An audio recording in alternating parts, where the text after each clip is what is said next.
नमस्कार, आप देख रहे हैं इंडिया कनेक्ट में हूं आपके साथ अरुण शर्मा। बुलेटिन की शुरुआत करेंगे, सीधा रुख करेंगे। प्रधानमंत्री नरेंद्र मोदी ने डिफेंस एक्सपो की शुरुआत कर दी है। डेफ एक्सपो 2022 का ये आयोजन नए भारत की ऐसी भव्य तस्वीर खींच रहा है जिसका संकल्प हमने अमृत काल में लिया है। इसमें राष्ट्र का विकास भी है, राज्यों का सहभाग भी है। इसमें युवा की शक्ति भी है, युवा सपने भी हैं, युवा संकल्प भी है, युवा साहस भी है, युवा सामर्थ्य भी है। इसमें विश्व के लिए उम्मीद भी है, मित्र देशों के लिए सहयोग के अनेक अवसर भी हैं। साथियों, हमारे देश में डिफेंस एक्सपो पहले भी होते रहे हैं, लेकिन इस बार का डिफेंस एक्सपो अभूतपूर्व है। एक नई शुरुआत का प्रतीक है।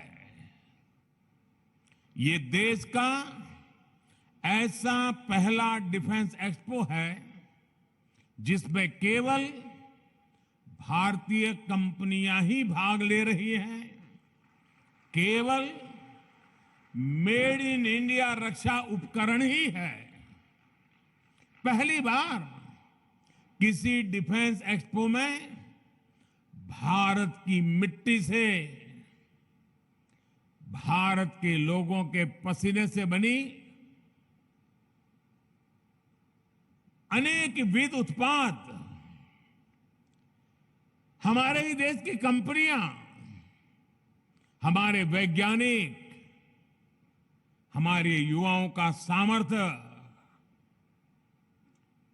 आज हम लौह पुरुष सरदार पटेल की इस धरती से दुनिया के सामने हमारे सामर्थ्य का परिचय दे रहे हैं। इसमें 1300 से ज्यादा एग्जीबिटर्स हैं, जिसमें भारतीय उद्योग है,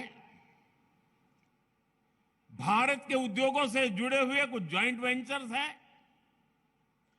एमएसएमईज और 100 से ज्यादा स्टार्टअप्स हैं। एक तरह से आप सब यहां और देशवासी और दुनिया के लोग भी क्षमता और संभावना दोनों की झलक एक साथ देख रहे हैं। इन्हीं संभावनाओं को साकार करने के लिए पहली बार 450 से ज्यादा एमओयूज और एग्रीमेंट साइन किए जा रहे हैं। साथियों, ये आयोजन हम काफी समय पहले करना चाहते थे। गुजरात के लोगों तो भली बात पता भी है, कुछ परिस्थितियों के कारण हमें समय बदलना पड़ा, उसके कारण थोड़ा विलंब भी हुआ। जो विदेशों से मेहमान आने थे उनको असुविधा भी हुई, लेकिन देश के अब तक के सबसे बड़े डिफेंस एक्सपो ने एक नए भविष्य का सशक्त आरंभ कर दिया है। मैं जानता हूं कि इससे कुछ देशों को असुविधा भी हुई, लेकिन बड़ी संख्या में विभिन्न देश सकारात्मक सोच के साथ हमारे साथ आए हैं। साथियों, मुझे खुशी है कि भारत जब भविष्य के इन अवसरों का आकार दे रहा है, तो भारत के 53 अफ्रीकन मित्र देश कंधे से कंधा मिलाकर हमारे साथ खड़े हैं।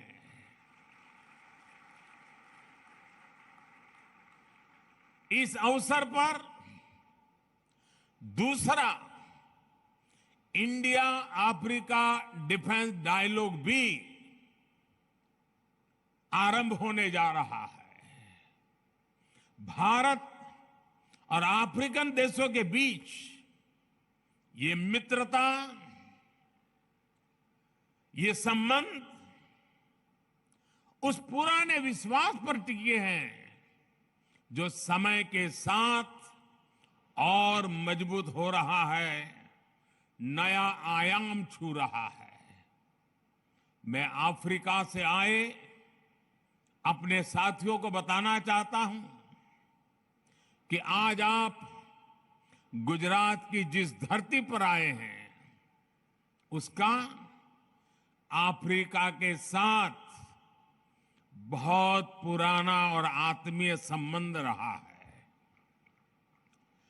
अफ्रीका में जो पहली ट्रेन चली थी उसके निर्माण कार्य में इसी गुजरात के कच्छ से लोग अफ्रीका गए थे और उन्होंने मुश्किल अवस्था में हमारे कामगारों ने जी जान से काम करके अफ्रीका में आधुनिक रेल उसकी नींव रखने में बहुत बड़ी भूमिका निभाई थी।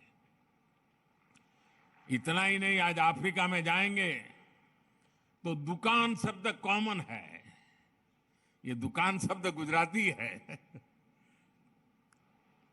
रोटी, भाजी, ये अफ्रीका के जनजीवन में जुड़ गए शब्द हैं।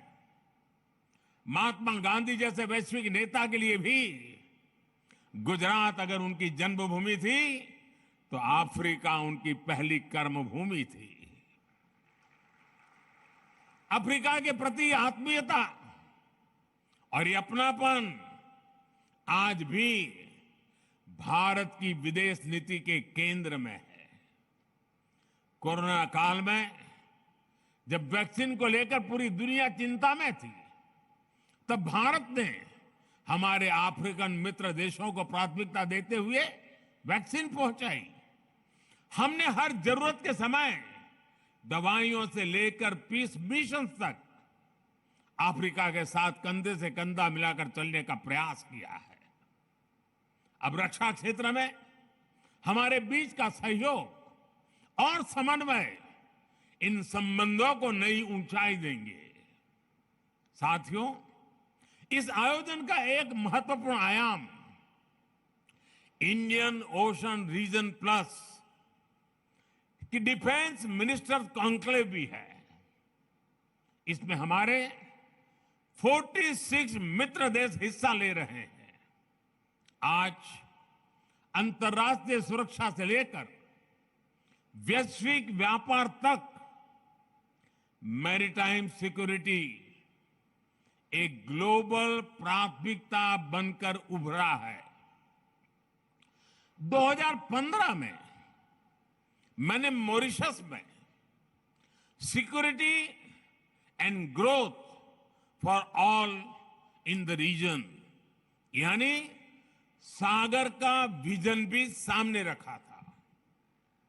जैसा कि मैंने सिंगापुर में सांग्रीला डायलॉग में कहा था, इंडो पैसिफिक रीजन में अफ्रीकी तटों से लेकर अमेरिका का तक भारत का एंगेजमेंट इंक्लूसिव है। आज ग्लोबलाइजेशन के दौर में मर्चेंट नेवी की भूमिका का भी विस्तार हुआ है। दुनिया की भारत से अपेक्षाएं बढ़ी हैं और मैं विश्व को विश्वास दिलाना चाहता हूं, आपकी अपेक्षाओं को पूरा करने के लिए भारत हर कोशिश प्रयास करता रहेगा। हम कभी पीछे नहीं हटेंगे। इसलिए ये डिफेंस एक्सपो भारत के प्रति वैश्विक विश्वास का प्रतीक भी है। इतने सारे देशों की उपस्थिति के जरिए विश्व का बहुत बड़ा सामर्थ्य गुजरात की धरती पर जुट रहा है। मैं इस आयोजन में भारत के सभी मित्र राष्ट्रों और उनके प्रतिनिधियों का हृदय से स्वागत करता हूं। मैं इस भव्य आयोजन के लिए गुजरात के लोगों और विशेष रूप से मुख्यमंत्री भूपेंद्र भाई पटेल, उनकी पूरी टीम का अभिनंदन करता हूं। देश और दुनिया में विकास को लेकर औद्योगिक सामर्थ्य उसे लेकर के गुजरात की जो पहचान है, आज इस डिफेंस एक्सपो से गुजरात की पहचान को 4 चांद लग रहे हैं। तो प्रधानमंत्री नरेंद्र मोदी का ये संबोधन आप सुन रहे हैं और डेफ एक्सपो 22 जो गुजरात में इस बार हो रहा है, उसके बारे में उसकी इस ओपनिंग सेरेमनी कार्यक्रम में प्रधानमंत्री नरेंद्र मोदी का ये संबोधन, जिसमें उन्होंने कहा कि एक्सपो नए भारत की एक अलग और बड़ी तस्वीर बना रहा है, जिसमें युवाओं के सपने भी हैं और उनके प्रयास भी।